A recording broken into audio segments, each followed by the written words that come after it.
They found evidence which suggests foreign powers interfered in the November election. One America's Christina Bobb has more. Joining me remotely, Colonel Phil Waldron, information warfare expert and a key member of the investigative team who's been looking into foreign interference and cybersecurity. Sir, thanks for joining. I understand that we are under a national security emergency as it relates to Executive Order 13848. Can you tell me what your team is doing and what the latest status is for that? If you recall, back in 2018, Executive Order 13848 was signed and authorized based on previous foreign interference in our elections to prevent that from happening again.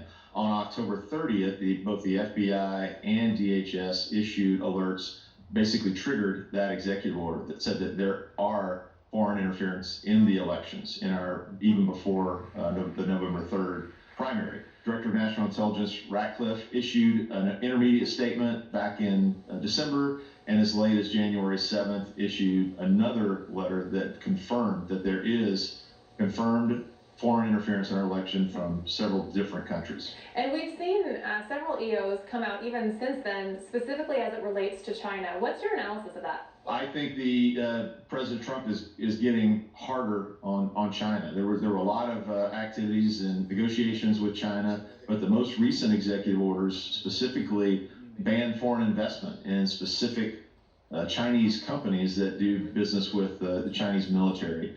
And the implications of that are that there may be companies on the stock exchanges. There may be companies that your 401k is invested in that specifically do business to develop the Chinese military.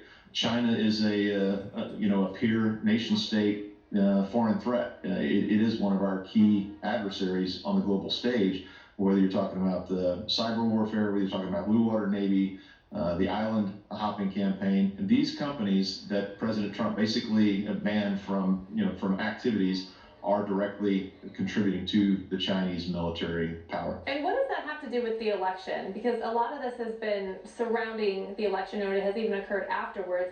How is it related? Well, subsequent to the elections, we've determined that specifically key members of the Chinese Communist Party are board members. China influence in our elections is becoming more and more clear. Well, your team certainly has done a lot of research, and it'll be interesting to see what comes up in the next few weeks and months. Sir, thank you for your time.